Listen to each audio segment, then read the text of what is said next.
For 16 years, I gave everything to my wife, Diana, and our daughter, Sophia. I worked double shifts at the automotive plant, came home covered in grease and motor oil, and never complained about the ache in my back or the calluses on my hands. I thought I was building something solid, something that would last. What I didn't know was that my wife had been laying the groundwork for my replacement for years. It all ended on a Tuesday evening in March.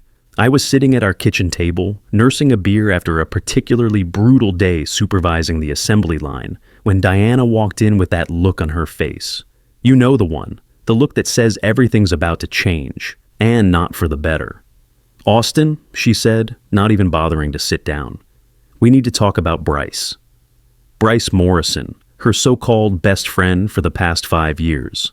Real estate developer, drives a BMW, wears suits that cost more than I make in a month. The kind of man who's never had motor oil under his fingernails or worried about overtime pay to cover the mortgage. "What about him?" I asked, though something in my gut already knew where this was heading. Diana took a breath like she was about to jump off a cliff. "He's been more than a friend to me lately, and I think it's time we explored what that means." I set my beer down carefully, very carefully, because my first instinct was to throw it against the wall. Explored what that means? "Austin, you know I love you. You know I love our family. But Bryce offers something different, something more sophisticated. And we think, that maybe there's room for both of you in my life." Room for both of us? Like I was a piece of furniture she was trying to fit into a new floor plan. "You're talking about an open marriage," I said. My voice sounded strange, like it was coming from someone else. "I'm talking about being honest about what we both want.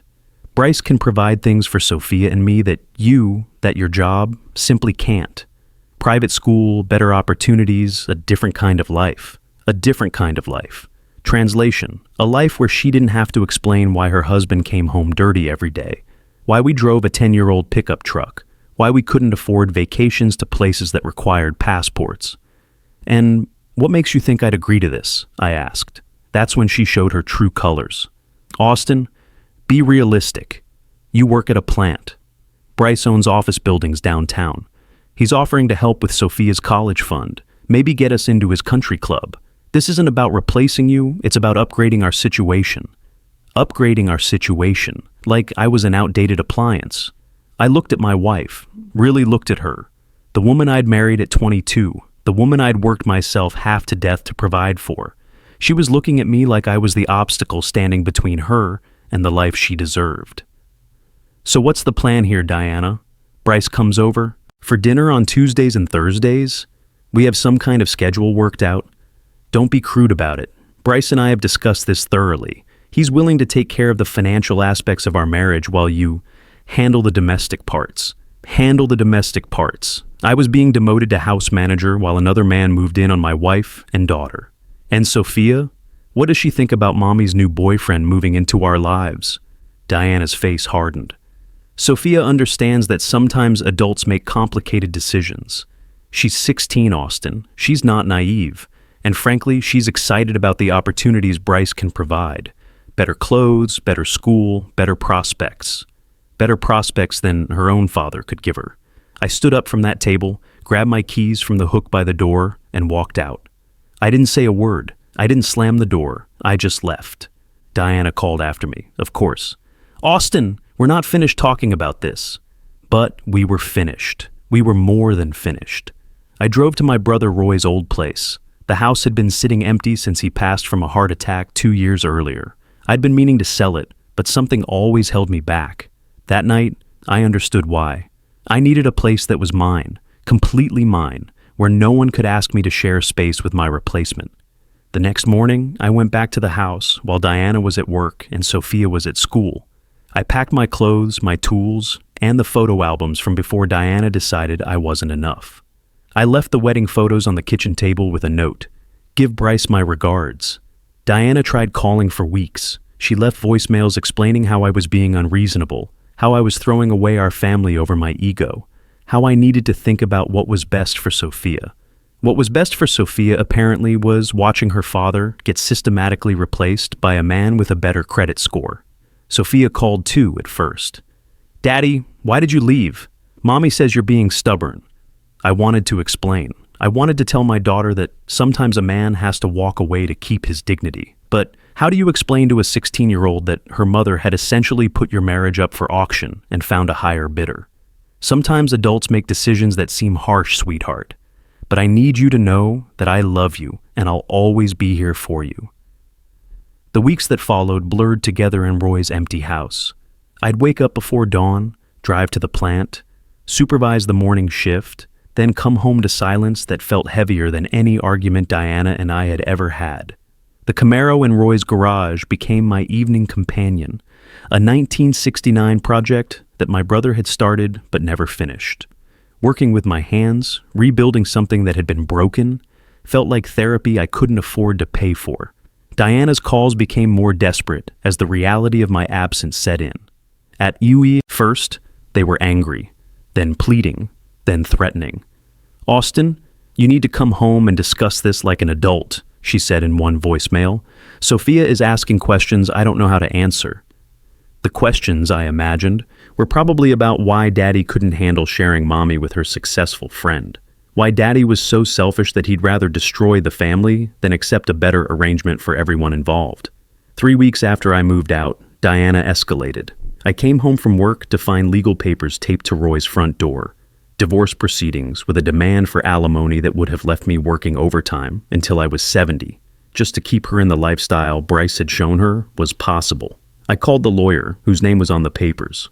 "Mr. Wade," he said in the kind of voice that charged by the minute, "my client is prepared to be reasonable about the divorce settlement, provided you're willing to discuss reconciliation terms that work for everyone involved." Reconciliation terms. Even the lawyers were talking about sharing my wife like she was a timeshare property. "Tell your client," I said, "that she can have whatever she wants from our marriage except me, and tell her that if she wants to live like Bryce's kept woman, she can do it on his dime, not mine." The harassment stopped after that. Diana found out quickly that divorce courts don't award alimony to wives who abandon their marriages for richer men, especially when the husband has documentation of her request for an open relationship, which I'd had the foresight to record on my phone during that kitchen table conversation.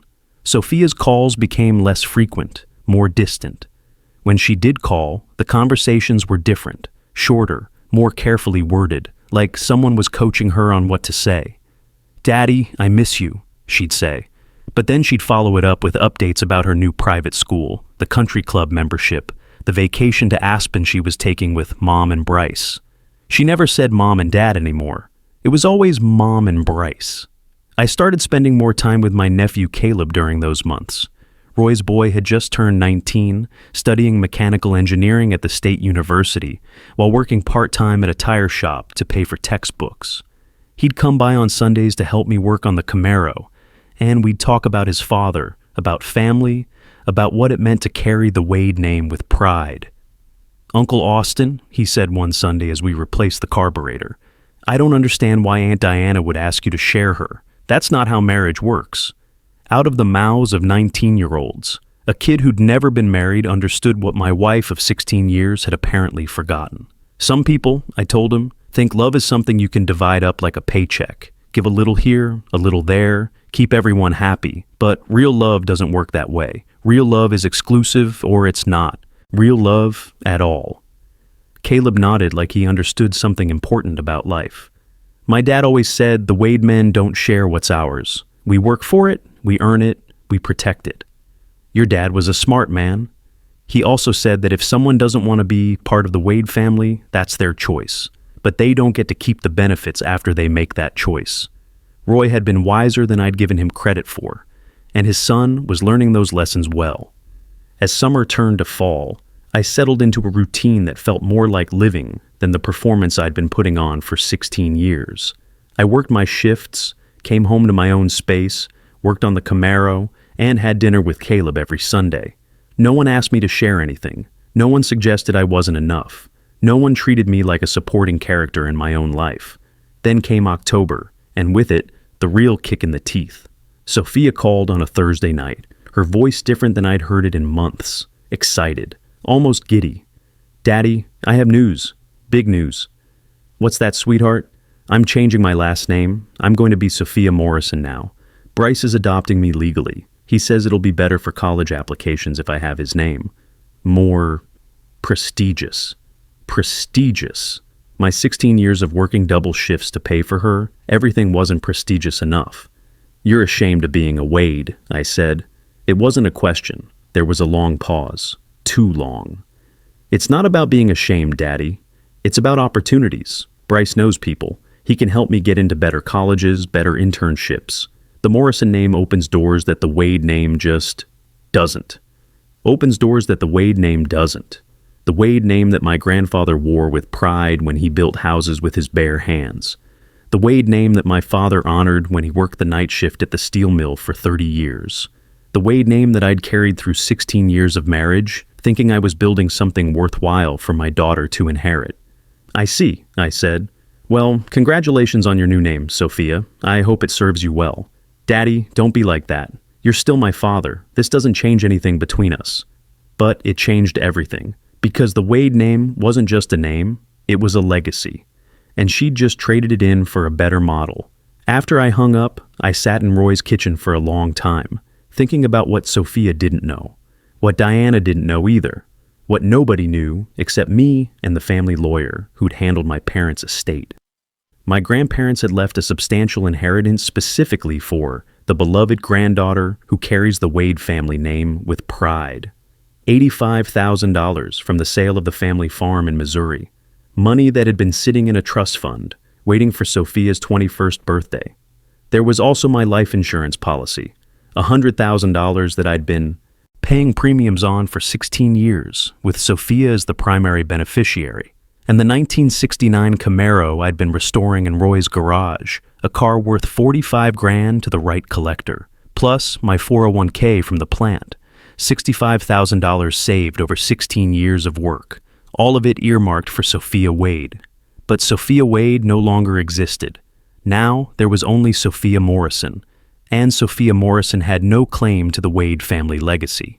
I called my nephew Caleb the next morning. Can you come by this weekend? I need to talk to you about something important. When Caleb arrived that Saturday, I was under the hood of the Camaro, adjusting the timing. He grabbed a wrench and started helping without being asked. That's the kind of young man he was, is. What's on your mind, Uncle? He asked as we worked. I told him everything, about Diana's proposition, about my decision to leave, about Sophia's name change, about the inheritance that was now legally his. Caleb stopped working and looked at me with those serious eyes that reminded me so much of Roy. Uncle Austin, that's a lot of money. Are you sure about this? Caleb, you're more of a son to me than my own daughter turned out to be. You respect the Wade name. You understand what family loyalty means. That money should go to someone who values where it comes from. What about Sophia? What if she changes her mind? Son, when a woman tells you she's ashamed of your name, when she trades it in for a better model, there's no coming back from that. She made her choice. Now, I'm making mine. The paperwork took 3 weeks to finalize. Everything that had been designated for Sophia Wade was now legally transferred to Caleb Wade. The irony wasn't lost on me. By choosing the Morrison name, Sophia had literally signed away her birthright. Winter passed quietly. Caleb used part of his inheritance to finish engineering school debt-free. I kept working my shifts, kept building my new life, kept finding peace in the simplicity of a world where I didn't have to share anything I wasn't willing to give. Diana tried reaching out a few times, but always through lawyers or mutual friends, never directly. I think she understood that bridge had been burned beyond repair. Sophia called occasionally, but the conversations were stilted, formal, like talking to a distant relative you barely knew. Then came spring, and with it, news that made everything feel like cosmic justice. Caleb brought me the information during one of our Sunday dinners. He'd been following Bryce's business ventures on social media, partly out of curiosity, partly out of protective instinct. Uncle Austin, he said, setting down his beer with a grin that looked exactly like Roy's. You're going to want to hear this. Bryce's real estate empire is collapsing. The details were beautiful in their simplicity. Bryce had over-leveraged himself on commercial properties right before interest rates spiked. One by one, his office. Buildings were going into foreclosure. The banks were calling in loans he couldn't cover. The BMW had been repossessed. The penthouse was next. Diana had to get a job at a call center, Caleb continued. And Sophia's working retail to help with rent on some studio apartment they moved into. The universe, it seemed, had a sense of humor. 3 weeks later, I got the call I'd been expecting, but never quite believed would come. Daddy? Sophia's voice was different, smaller, scared. Hello, Sophia. Daddy, I need to talk to you. Can we meet somewhere?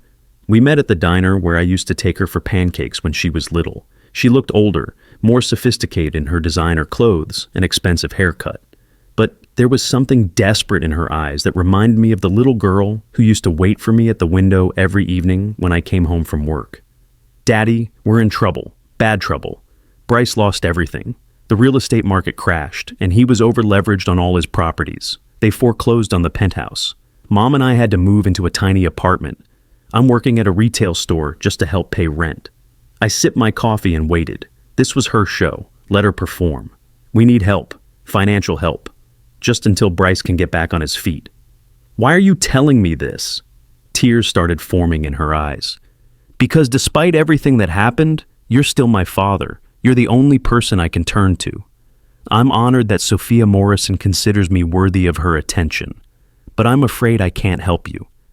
Daddy, please. I know I made mistakes. I know I hurt you when I changed my name, but I was young and confused, and Bryce promised me things would be different. They are different. You're a Morrison now. Your problems are Morrison problems. I can change my name back. I can be a Wade again. That's when I knew she truly didn't understand. Sophia, you can't change your name back for money. That's not how family works. That's not how respect works. Then what do you want from me? I looked at this young woman across from me, this stranger who used to be my daughter, and I felt something I'd never expected to feel. Pity. I want you to understand that when you decided the Wade name wasn't good enough for your new life, you gave up more than just a name. You gave up a legacy. What legacy? So I told her. About the trust fund from her great-grandparents, about the life insurance policy I'd been paying on for 16 years, about the Camaro and the 401k, about the almost $300,000 that had been waiting for her 21st birthday. The color drained from her face. Where did it go? To Caleb. Your cousin understands what family means. He visits me every Sunday. He helps me work on cars. He calls me Uncle Austin like it means something. He's proud to be a Wade. Sophia started crying then. Real tears, not the manipulative kind. Daddy, I didn't know. If I had known. If you had known there was money involved, you would have made a different choice. That tells me everything I need to know about who you really are. I leaned back and studied her face. This young woman who looked like the daughter I'd raised but spoke like a stranger I'd never met. You know what your mother said to me that night in our kitchen? She said I could handle the domestic parts while Bryce handled the finances. Like I was being promoted to live-in janitor. Sophia flinched. And you, my daughter, you thought that sounded like a good deal. Because Bryce had a country club membership. Daddy, I was 16. You were 16 when your mother asked me to share her. You were 18 when you changed your name. At what age were you planning to develop a backbone? The words hung between us like a judgment. Sophia wiped her eyes with a napkin that cost more than my lunch, and I could see her trying to find an argument that would change my mind. Some combination of words that would undo 16 months of consequences. Daddy, I understand now that I was wrong. I understand now that you were always my real father. Bryce abandoned us as soon as he lost his money. You would never abandon me. You're right, I would never abandon you, but you abandoned me. I made a mistake, Sophia. Let me tell you what a mistake looks like. A mistake is forgetting to call on Father's Day. A mistake is choosing the wrong college major. What you did wasn't a mistake. It was a calculated decision to trade your father for a better model. She started crying harder, and for a moment, just a moment, I felt the old instinct to comfort her, to reach across the table and tell her everything would be okay, that we could fix this, that family forgives everything. Then I remembered Diana's voice in our kitchen. Room for both of you in my life. I remembered Sophia's excitement about her name change, about the prestige of being associated with a man who owned office buildings instead of a father who fixed cars. Daddy, please, give me a chance to fix things. I'll change my name back. I'll tell everyone that Bryce isn't my real father. I'll make it right. And what happens when the next Bryce comes along? Someone with even more money, even more prestige? Do I get traded in again? She had no answer for that, because we both knew the truth. If another opportunity presented itself, if another wealthy man offered her a better life, she'd take it. The only reason she was here now, crying into her designer coffee, was because her upgrade had been repossessed. Daddy, I learned my lesson. I know now that family is more important than money. No, Sophia, you learned that money is temporary. That's not the same thing. I stood up from the table and pulled out my wallet, left a 20 for coffee I'd barely touched, and looked down at this young woman who'd once been the center of my universe. I hope you do well in life, Sophia. I hope you find happiness, but that happiness isn't going to come from my family because you're no longer part of my family. Daddy, please, you made your choice when you decided my name was an embarrassment, when you decided my love wasn't worth keeping if it came without a trust fund attached. You chose your path. Now live with it. I walked out of that diner and didn't look back. Not when she called my name, not when I heard her sobbing, not when every instinct I'd developed over 16 years of being her father told me to turn around and fix whatever was broken. Because some things, once you break them, can't be fixed. And some people, once they show you who they really are, deserve to be believed the first time. I drove back to Roy's house, back to my Camaro and my quiet evenings and my Sunday dinners with Caleb, back to a life where I didn't have to share anything I wasn't willing to give, where I didn't have to justify my worth to people who should have valued it without question. The next morning, I went to work like always, supervised the morning shift, solved the usual problems, came home to peace and quiet and the satisfaction of a day's work honestly done. That evening, Caleb called to check on me. He'd heard about the meeting from mutual friends who'd seen us at the diner. Uncle Austin, he said, and I could hear the concern in his voice. How did it go with Sophia? Exactly how it needed to go, I told him. She got the truth, and I got closure. And how do you feel about it? I thought about that question for a long time before answering. I feel like I finally understand the difference between being a father and being a dad. A father is biology, a dad is choice. Sophia had a father for 18 years, but she chose Bryce to be her dad. That's her loss, Uncle. You're a good man. Maybe, but I'm a good man who learned when to stop giving his love to people who don't value it. The months that followed were the most peaceful I'd experienced in years. Caleb finished his engineering degree and got a job with a manufacturing company in town. He used part of his inheritance for a down payment on a small house near the plant, close enough that we could still work on cars together on weekends. I met someone too. Her name was Linda, and she worked in the plant's administrative office.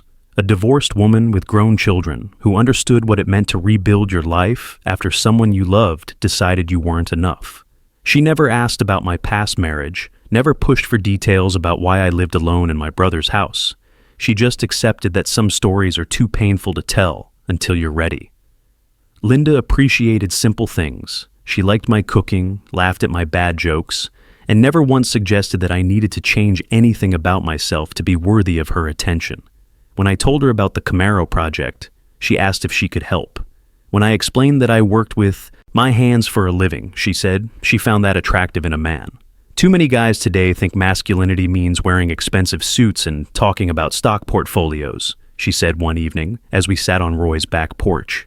Give me a man who can fix things with his own hands any day. We took it slow. No rush to move in together. No pressure to define what we were to each other. Just two people who'd learned that good relationships are built on respect, not need. Caleb brought his girlfriend around regularly too. Sarah was a teacher's aide, studying to become a nurse. A hard-working young woman from a family that understood the value of honest work. When Caleb introduced me to her, he said, "This is my Uncle Austin. He taught me what it means to be a man of your word." That introduction meant more to me than any Father's Day card Sophia had ever given me. I heard through mutual acquaintances that Diana eventually found work as a secretary at a law firm, that Sophia finished her degree at a community college and got a job with an accounting firm, that Bryce had moved to another state, leaving behind a trail of unpaid debts and broken promises. I felt no satisfaction in their struggles, but no sympathy either. They'd made their choices with full knowledge of the consequences. The fact that those consequences had turned out to be harder than expected wasn't my problem to solve. 2 years after that conversation in the diner, Caleb asked me to be his best man. The wedding was small, held at a church that Sarah's family had attended for generations. Nothing fancy, but everything meaningful. As I stood beside my nephew at the altar, watching him promise to love and honor his bride, I thought about the legacy Roy would have been proud to see. After the ceremony, as we were taking pictures, Sophia appeared at the edge of the parking lot. She'd lost weight, looked older than her years, but she was dressed nicely and seemed to be doing better than when I'd last seen her. She didn't approach us directly, just stood there for a few minutes, watching the celebration from a distance. When our eyes met, she nodded once, not a greeting exactly, but an acknowledgement. I nodded back. Then she got in her car and drove away. Linda squeezed my hand. "Was that your daughter?" "That was someone who used to be my daughter," I said. "Now she's just someone I used to know." "Do you ever regret it, the way things ended?" I thought about that as we watched Caleb and Sarah dance their first dance as husband and wife. Young people who understood that marriage meant building something together, not trading up when better options presented themselves. "I regret that it was necessary," I said finally, "but I don't regret doing it."